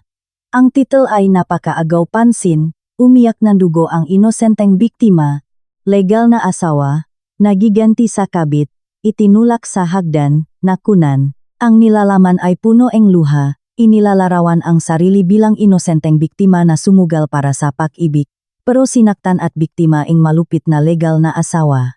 Nag-attach din siya ang litrato niya na nakahiga sa kama ang ospital. Putlang-putla, kasama ang peking medical certificate na may salitang signs of miscarriage. I send mo to sa group chatting barangay natin at sa mga group chatting emaga kaibigan mo. Pa, I send mo to sa group chatting emaga katrabaho mo. Gusto kong malaman ang lahat kung gaano kasama si Tessa. Gusto kong ituro siya ni emegataw sa kalsada at hindi na siya makakaharap sa kahit kanino buong buhay niya. Kahit pakiramdam ang nga magulang niya ay hindi tama ang ganito, nang makita nila ang labis na sakit ng kanilang anak, sinunod pa rin nila ito. Sa isang iglap, ang post ay parang virus na mabilis kumalat sa AMGA local group chats. Tiningnan ni Bianca ang naglilipunang comments na nagtatanggol sa kanya. Ang sama naman ang asawa, wala ng puso. Ang gilit ng labi niya ay dahan-dahang umangat sa isang ngiti ng tagumpay. Tessa, gusto mo akong kasuhan diba? Unahan kita sa publiko. Habang iniisip ang kanyang plano, mas lalong naging mayabang ang ngiti niya. Pero habang nalulunod siya sa pakiramdam ng tagumpay, biglang bumukas ng malakas ang pinto. Black. Pumasok ang dalawang pulis na seryoso ang mukha. Bianca, natigilan sandali si Bianca, pero agad na nakpanggap na kawawa. Sir, nandito ba kayo para hulihin si Tessa? Siya po. Ikaw ang hinahanap namin, putol ang pulis at nakpakita ang badge. Bianca, pinahihinalaan ka ng paninirang puri, perjury, libel, paggawa ng peking public at medical documents, at pakikipagsabuatan upang magnakaw malaking ari-arian. Sumama ka sa amin sa presinto para sa investigasyon. Ang ngiti ni Bianca ay agad nanigas. Natigilan din ang nga magulang niya. Sir, baka po nakakamali kayo, ang anak ko po ang biktima, si Tessa po ang. Hindi kami nakakamali, malamig na tingin ang pulis kay Bianca. Ang tinatawag mong pagkakunan at ang pagfremo kay Tessa na itinulak ka niya. Lahat yon ay ikaw lang ang nakimbento. Mayroon na kaming sapat na ebidensya. At tungkol sa mga bahay, legal property yon ni Tessa. Ang paggamit ninyo ni Carlos, ang panloloko para angkinin ito ay isang krimen. Tuluyang nablangko ang isip ni Bianca. Ebidensya, saan sila kumuhang ebidensya? Hindi pwede. Hindi, nagsisinungaling kayo. Wala akong ginawa, si Tessa, siya ang nakframe sa akin. Ako ang biktima. Baliw na sigaw niya. Sinubukan niyang tumalon mula sa kama, pero agad siyang hinawakan niya mga pulis, pinusasan niya malamig na posas ang nga pulso niya. Sa sandaling iyon, saka lang siya nakaramdam en tunay na takot. Hindi na ito pag-arte, toto na siyang huhulihin. Pa, ma, tulungan niyo ako. Ayokong makulong. Tulungan niyo ako. Iyak ni Bianca. Takot na takot ang nga magulang niya. Susugot sana sila para pigilan ang nga pulis pero agad silang sinigawan. Obstruction of justice, mamabigaong parusa. Hinila si Bianca ang galawang pulis palabas ng kwarto. Pagdaan niya sa nurse station, nakita niyang nagtuturuan ang nga nurse at nagbubulungan tungkol sa kanya. Siya yon, nakpanggap na buntis. Diyos ko, ang galing umarte, nagpadugo pa. Nakakakilabot. Narinig ko niloko pa nila ang bahayong tao, ngayon makukulong na silang dalawa. Ang nga salitang yon ay parang matatalim na kutsilyong tumutusok sa tenga ni Bianca. Namula ang mukha niya na parang ataying baboy sa hiya, galit, at takot. Ang lahat kere emosyon ay nagsama-sama dahilan para halos himatayin siya. Isinakay siya sa police jar, at umawangwang ang sirena palayo. Hinabol ang mamagulang ni Bianca ang sasakyan ng malayo, at nang hindi na nila makita ay napaluhot na lang sila at umiyak ng malakas. Hindi nila maintindihan kung bakit naging ganito ang lahat. Kanina lang ay nakakalamang ang anak nila at malapit nang pumasok sa mayamang pamilya, tapos sa isang iglap ay naging kriminal na. Samantala, ang simula ng lahat nito ako ay nakaupo ngayon sa opisina ni Ati Reyes. Kakatapos ko lang pirmahan ang huling dokumento, ang protection order laban sa mga magulang ni Carlos. Mula ngayon, wala na silang paraan para guluhin pa ako. Tiningnan ni Ati Reyes ang balita sa internet tungkol sa pahuli kay Bianca. At ang nga baliktad na komento sa ibaba. At bahagyang tumawa. Nanalo ka rin sa laban sa publiko. Sa internet, ang nga nakmamarunong na kanina lang ay tinatawag akong malupit na asawa, ngayon ay nakinsulto na kay Bianca bilang pa-victim na kabit, isang malupit at makamandak na ahas. Tiningnan ko lang iyon sandali at pinatay ang cellphone. Wala na akong pakialam sa mga bagay na yon. Hihintay na lang natin ang araw ang pagdinig sa korte, sabi ni Ati Reyes. Ang papatong-patong na kaso ni Carlos ay hindi bababa sa 15 taon. Bilang kasapwat, hindi makakatakas si Bianca, at ang dalawang bahay ay nakapailalim na sa asset freeze. Kapag may desisyon na ang korte, ibabalik din yon sayo. Tumango ako. Salamat Ati Reyes, trabaho ko yon. Tiningnan niya ako. Okay ka lang ba? Tinatanong niya ang nararamdaman ko. Pagkatapos ng lahating pagtataksil at panlilinlang, siguradong wasak na ang puso ko. Natahimik ako sandali, inangat ang ulo ko, at bahagyang ngumiti. Okay ako, mas okay kaysa dati. Toto, nang matapos na ang lahat, hindi ako nakaramdam ng saya dahil nakapagiganti ako, ni hindi ako nakaramdam ng swerte dahil nakatakas ako, kundi nakaramdam akong isang hindi pa nagagap na kapayapaan, parang pakbunot ni bulok na ngipin. Sobrang sakit ang proseso, pero mula ngayon, hindi na ito sasakit kailanman. Tumayo ako at nakpaalam kay Ati Reyes, lumabas ang law office. Maganda ang sikat ang araw sa labas. Gusto ko nang umuwi. Sa totoong bahay ko, sumakay ako ang taksi papunta sa Riverside Residences. Tumayo ako sa harap ng pamilyar na pinto. Pero nang ipasok ko ang susi, hindi ito mabuksan. Pinalitan na ni Carlos ang kandado. Tumawa ako sa sarili ko at tumawag ng locksmith. Makalipas ang kalahating oras, dumating siya. Pagkatapos kumpirmahin ang titulo ng bahay ko, binuksan niya ito. Click. Bumukas ang pinto. Nagbayad ako at pumasok. Magulo ang loob. Nakakalat sa sahig ang gamit pambabay, makeup, shopping bags. Sa hangin, nandun pa ang matapang at matamis na pabango ni Bianca. Naging pugat na ang ibang babae ang lugar na ito. Wala akong naramdamang emosyon. Pumunta ako sa storage room. Kumuhang malalaking itim na garbage bags at nagsimulang maglinis. Ang gamit ni Bianca, sapatos, bag, shaving cream ni Carlos, video games, nga pampalit na damit lahat ang nakpapaalala sa kanila ay itinuring kong basura at itinapon isa-isa sa garbage bags ng walang pag-aalinlangan. Nang maglinis ako ang drawer sa bedside table sa kwarto, hinila ko ito. Sa loob ay may isang bagay na nagpatigil sa akin. Isang pulang velvet box. Binuksan ko, sa loob ay may isang diamond ring, hindi ko kilala ang disenyo. Sa ilalim ng box ay may isang card. May pamilyar na sulat kamay ni Carlos.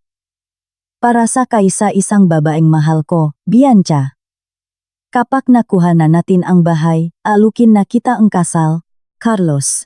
Tiningnan ko ang singsing na yon. Bigla akong natawa ng sobra.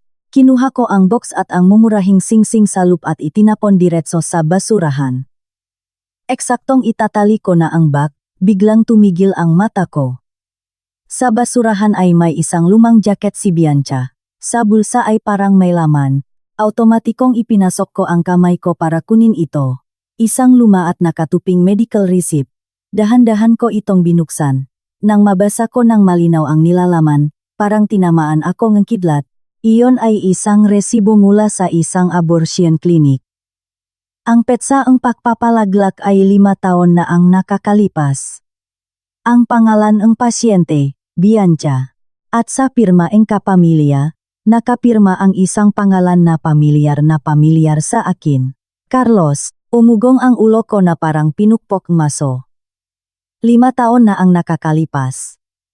Iyon ang panahon na baliw kami sa isa't isa ni Carlos, at pinag-usapan na namin ang pagpapakasal.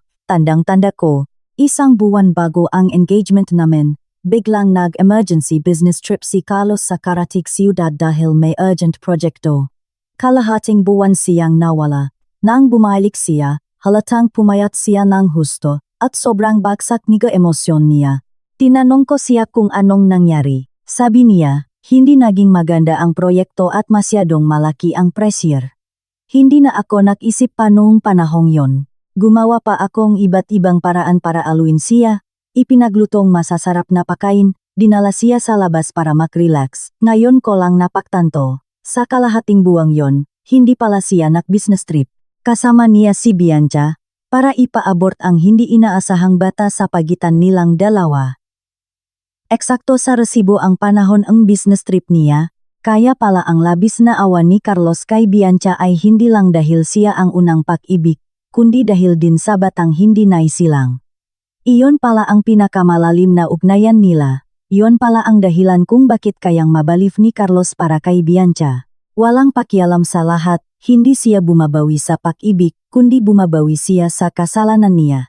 Hawak ko ang manipis na papel na ito, pero pakiramdam ko'y libong-libong kilo ang bigat. Naubos ang lahat ng dugo sa katawan ko, nanlamig ang nakamay at paa ko. Ang inakala kong matamis naming pagmamahalan ay may nakabaon palang ganito karuming sikreto mula umpisa. Ilang taon akong naktiwala, ilang taon kong ibinigay ang lahat, mula umpisa hanggang huli, isa lang pala akong katatawanan. Isa lang pala akong pamalit, 1 taong ginamit para takpan ang nakaraan niya, 1 taong ginamit para punan ang kawalan niya. Bigla akong tumawa. Tumawa ng tumawa, hanggang sa hindi ko na namalayan na tumutulo na ang ngaluha ko. Ito ang unang beses na umiyak ako simula nang mangyari ang lahat.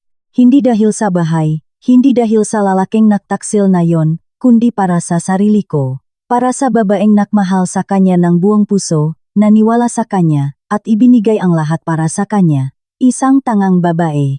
Napaluhod ako sa sahig, inakapanggatuhot ko, at hinayang umagos ang galuha. Lahat ang pang-api, lahat ang galit, lahat ang pait. Lahat ang kinimkim ko noong nga nakaraang araw ay sumabog. Hindi ko alam kung gaano katagal akong umiyak. Nang matuyo na ang luha ko at mamaos ang boses ko, dahan-dahan akong tumayo, ginamit ang likod ng kamay ko para punasan ang luha sa mukha ko. Tapos na ang pakiyak. Hanggang dito na lang yon. Itinupi ko ng mayos ang abortion receipt. Ibinusa, tapos, walang emosyon kong inilabas isa-isa sa pinto ang maitim na garbage bags na puno ang maalala. Tumawag ako ang cleaning service. Makalipas ang ilang oras, kumikinang nasa linis ang buong bahay. Lahat ang hindi sa akin ay nabura. Ang natitira na lang sa hangin ay amoy ng disinfektan, malinis at malamig. Nakatayo ako sa gitna ng maluwag na sala. Pakiramdam ko, tulad ang bahay na ito, ako rin ay nalinis. Kahit parang walang laman, at least malinis. Ang nga sumunod na araw ay naging napakatahimik. Nagtatrabaho ako, nag-gym, nagbabasa ang libro. Wala na akong pakialam sa anumang balita tungkol kina Carlos at Bianca. Para sa akin, burado na silang dalawa sa buhay ko. Makalipas ang isang buwan, nagbukas ang korte para sa unang pagdinig. Bilang biktima at pinakamahalagang testigo, nandoon ako sa trial. Sa loob ng korte, muli kong nakita si Carlos. Nakasuot ng damit preso, nakaposas ang kamay. Isang buwan palang pero mukhang tumanda siya ang 10 taon. Halos kalahati ang buhok niya ay puti na, blanko ang mata, wala na ang kakisigan niya nun. Habang binabasa ng prosecutor ang bawat kaso niya, nanatili siyang nakayuko at hindi nagsasalita. Falsification of public documents, illegal disposition of conjugal property na napakalaki ang halaga, corporate bribery hanggang 3 milyong piso, at illegal detention, at pagbabanta papatong-patong na kaso. Si Bianca rin ay nasa defendant's seat. Wala na ang mukhang kawawang itsura niya, pagod at malupit ang tingin na parang nababaliw na. Sumisigaw siya sa korte, sinasabing ako ang may gawang lahat, na sinira ko ang buhay niya. Pero sa harap ng kabi-kabilang ebidensya, naging katawa-tawa lang ang ngasalita niya. Ang nga magulang ni Carlos ay nandun din, nakaupo sa audience seat. Umiyak ang biyenan ko hanggang sa halos himatayin. Ang biyenan kong lalaki ay pumuti lahat ang buhok sa luplang isang gabi. Tiningnan niya ang anak niyang nasa defendant's seat, tapos tiningnan niya ako sa plaintiff's seat. Napakakomplikado ng tingin niya, pagsisisi, pait, at pinakamarami sa lahat ay desperasyon. Sa huli ay bahagi na and final statements. Inangat sa wakas ni Carlos ang kanyang ulo. Hindi siya tumingin sa judge kundi nakatitik siya sa akin. Nanginginig ang ngalabi niya, namamaos ang boses. Tessa, inaamin ko ang kasalanan ko. Gusto ko lang magtanong ang isang bagay. Minahal mo ba talaga ako? Hanggang sa huli. Gusto niya pa rin gamitin ang emosyon para talian ako, para makahanap ng konting konsolasyon sa mga kasalanan niya. Tiningnan ko siya, kalmado ang mega mata ko parang patay na tubig. Hindi ko sinagot ang tanong niya. Kinuha ko mula sa bulsa ko ang abortion receipt na itinago ko ang isang buwan. Lumapit ako sa kanya. Sa kabila ang harang and defendant's seat, dahan-dahan kong ibinuka ang papel sa harap niya. Dumapo ang paningin ni Carlos sa papel. Nang makita niya ng malinaw ang nakasulat, ang petsa, ang pangalan ni Bianca, at ang sarili niyang pirma. Nawala ang huling bahit ng kulay sa mukha niya. Lumiit ng husto ang mata niya sa takot at pagkabigla. Parang may sumakal sa leg niya, hindi siya makapagsalita, parang hayop na na-corner na pilit humihinga. Hindi niya inaasahang ang sikretong akala niya'y nakabaon na sa nakaraan ay inilantat ko sa kanya sa ganitong kalupit na paraan. Tiningnan ko ang pagguho ng kanyang mundo. At sa wakas ay nabuo ang isang tunay at malamig na ngiti sa labi ko. Lumapit ako sa tainga niya at mahinang bumulong. Sakto lang para marinig niya. Carlos, tinatanong mo kung minahal ba kita. Ngayon, isipin mo, ang lahat ng pagmamahal at pag-aaruga na ibinigay ko sa'yo, ibinalik mo lang sa pamamagitan ng pagtrato sa akin bilang isang pamalit. At ang utang mo sa kanya, akala mo ba mababayaran ang 2 bahay? Sinasabi ko sa'yo, Hindi ito mababayaran kailanman. Kaya ang natitira mong buhay, ubusin mo sa loop para pagbayaran yan. Pagsabi nun, tumayo ako ng tuwid at inihagis ang abortion receipt sa sahig na parang nagtatapon ng basura. Tinalikuran ko siya, at sa ilalim ng tingin ni Carlos na puno ng takot, desperasyon, at tuluyang pagguho, hakbang-hakbang akong lumabas ng korte nang hindi lumilingon. Sa likod ko, umalingaw ang seryosong pagbasa ng sentensya ng judge. Ang nasasakdal na si Carlos, napatunayang nagkasala sa estafa, falsification of public documents, at corporate bribery. Pinagsama-samang makaso, sentensya, 15 taong pagkakakulong. Ang nasasakdal na si Bianca, napatunayang nakasala sa paninirang puri, perjury, at estafa. Pinagsama-samang nga kaso, sentensya, 5 taong pagkakakulong. Blag! Isang malakas na tunog ng martilyong yudga ang umalinghanggaw. Tapos na ang lahat. Lumabas akong gateng korte, nakakasilav ang sikat ng garaw. Tinaas ko ang kamay ko para bahagyang takpan ang nga mata ko. Sa wakas, tapos na talaga. Pagkatapos bumaba ang sentensya, tuluyan nang bumalik sa kapayapaan ang buhay ko. Ang dalawang bahay, sa ilalim ng writ of execution ng korte, ay mabilis na naibalik sa pangalan ko. Ang unit sa Riverside Residences ay pinarenovate ko lahat. Pinalitan ang magamit sa loob, at ginawa itong minimalist style na gusto ko.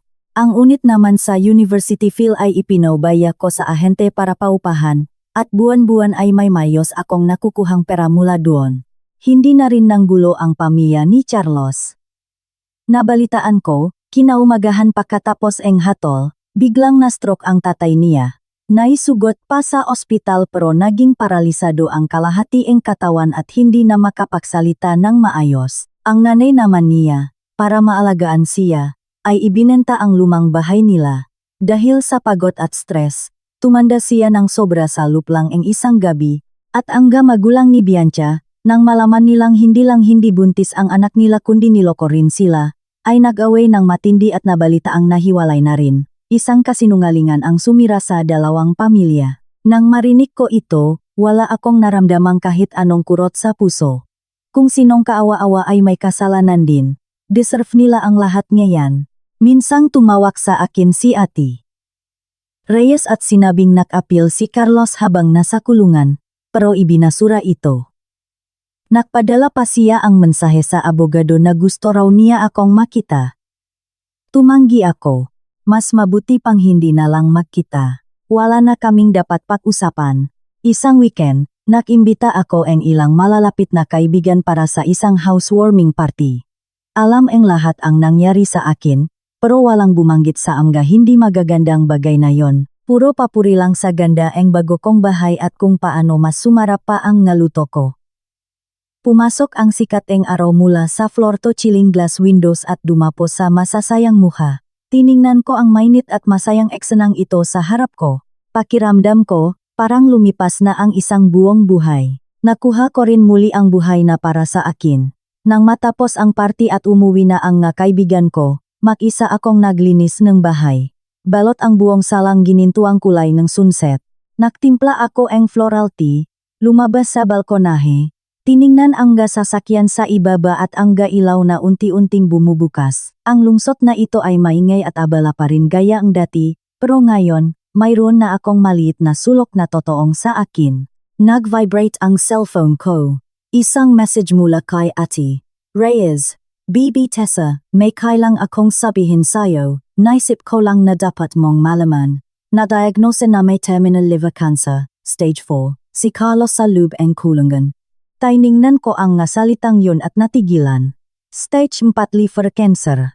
Naalala ko ang sinabi niya noon na masama ang pakiramdam niya. Naalala ko rin ang kapayatan at pagod niya pagkabalik niya mula sa business trip noon. Ang totoo pala, matagal na itong may masenyales, binulak lang ang lahat ng kasinungalingan tungkol sa unang pag-ibig at bata. Siguro nga, ang rason kung bakit baliw na baliw si Carlos na bumawi kay Bianca ay hindi lang dahil sa konsensya, kundi dahil alam na niyang hindi na siya tatagal. Sa kanyang huling araw, gusto niyang kumapit sa isang damo na akala niya ay kanyang kaligtasan. Nakakatawa, pero nakakawa rin. Sabihing doktor, at most 3 buwan na lang, dagdag na message ni Ate Reyes. Gusto ka niyang makita sa huling pagkakataon. Matagal kong hawak ang cellphone na hindi nagre-reply. Makikipagkita ba ako o hindi? Kapag nakita kami, ano pang sasabihin ko? Na pinapatawad ko na siya. Hindi ko kaya. Nagalit pa rin ako sa kanya. Parang wala na rin yung saysay. Ang buhay niya ay nasa dulo na, habang ang buhay ko ay kakaumpisa pa lang. Sa huli, hindi ko siya nireplyan. Pinatay ko ang cellphone at ininom ang lumamig na floral tea. Pagkatapos, pumasok ako sa study room, kumuhang bagong sketchpad sa estante at isang hindi pa nabubuksang set ng watercolors. Gaano na ba katagal mula nang huli akong gumuhit? Simula nang makasama ko si Carlos, para sa tinatawag niyang career, binitawan ko ang lahat ng hilig ko. Ngayon, gusto kong pulutin muli ang lahat ng iyon, isa-isa. Binuksan ko ang papel, nilagyan ng kulay ang palet, at kinuha ang paintbrush. Sa labas ng bintana, tuluyan nang bumalot ang gabi, nakningning ang nga ilaw nga bahay-bahay na parang nga bituin. Kumuha akong matingkat na dilaw na kulay at ginuhit ang unang linya sa puting papel. Isang araw na dahan-dahang sumisikat. Ilang araw ang lumipas, nakatanggap akong tawag mula sa kulungan. Patay na si Carlos. Napakabilis niya umalis, mas mabilis pa sa inasahan ng doktor. Narinig ko, nang malaman niyang ang pagbubuntis ni Bianca ay panloloko lang mula umpisa hanggang huli, at dahil na rin sa malubhang sakit niya, tuluyan nang gumuho ang buong pagkataon niya at nawalan na ng ganang mabuhay. Sa telepono, sinabi ang guardia, may iniwang suicide note, huling liham si Carlos para sa inyo. Natahimik ako ng matagal, at sa huli ay sinabing, sunugin niyo na po. Ayoko nang makaroon ang anumang ugnayan sa nakaraan. Pagkababa ang tawag, walang anumang alon na nabuo sa buhay ko. Pumapasok pa rin ako sa trabaho, gumuguhit, at nagijim tulad ang dati. Nag-enroll ako sa pottery class at baking class para punuin ang gabakante kong oras. Nagsimula akong makihalubilo sa mga bagong kaibigan, sa mga bagong sirkulong tao. Pagdating ang taxable, nag-organize ang kumpanya namin ang team building sa probinsya. Sa burol, namumukatkat ang nga dilaw na bulaklak. Masayang nakpipicture at nagtatawanan ang nga katrabaho ko. Ako lang ang mag-isang naglalakat sa gilid ni Pilapil. Mula sa likod ay narinig ko ang isang mamo at pamilyar na boses ni lalaki. Tessa, paglingon ko, nakita ko ang isang lalaking nakasuot ng checkered polo at may black-rimmed glasses na nakangiti sa akin. Si Luis, mula sa IT, engineering department ang kumpanya namin. Minsan ko na siyang naka-interact sa trabaho nun. Magalang akong tumango. Mag-isa ka lang. Lumapit sa tabi ko si Luis at sumabay sa paglalakat ko. Hindi ka ba magpipicture kasama sila? Hindi ko masyadong hilig mag-picture. Ako rin, ngumiti siya, lumabas ang maliliit niyang pangil. Mas gusto kong gamitin ang mata ko para tandaan ang gabagay. At doon nag-umpisa ang masaya naming usapan. Mula sa trabaho, napunta sa mga pelikula, at pati sa pagbiyahe. Liking gulat ko nang matuklasang marami kaming common interest, matalino si Luis, may sense of humor, at napakagaan at nakaka-relax niyang kausap. Lumubok na ang araw at natapos ang team building. Huminto ang bus ang kumpanya sa siyudad, nakpaalamanan ang nga katrabaho ko at kanya-kanya ng uwi. Akmasa na akong makbobok ng sasakyang pauwi nang biglang humabol si Laus. Tessa, pwede ba kitang invite makape? Mukha siyang medyo kinakabahan at bahagyang namumula ang ngatainga niya. Tiningnan ko siya, tiningnan ang malinaw at tapat niyang nga mata. Bigla kong naalala si Carlos. Naalala ko ang nakaraan na halos dumurog sa akin. Sa una kong isip ay gusto kong tumanggi, pero eksaktong lalabas na ang masalita ay nag-alangan ako. Bakit hindi, tapos na ang nakaraan, hindi ko dapat isuko ang lahat ng magagandang bagay sa hinaharap dahil lang sa isang masamang tao. Deserve kong magsimula ulit. Sa ilalim ang kinakabahan pero umaasang nga mata ni Luis. Sa wakas ay dahan-dahan akong ngumiti isang totu at napakaliwanag na ngiti.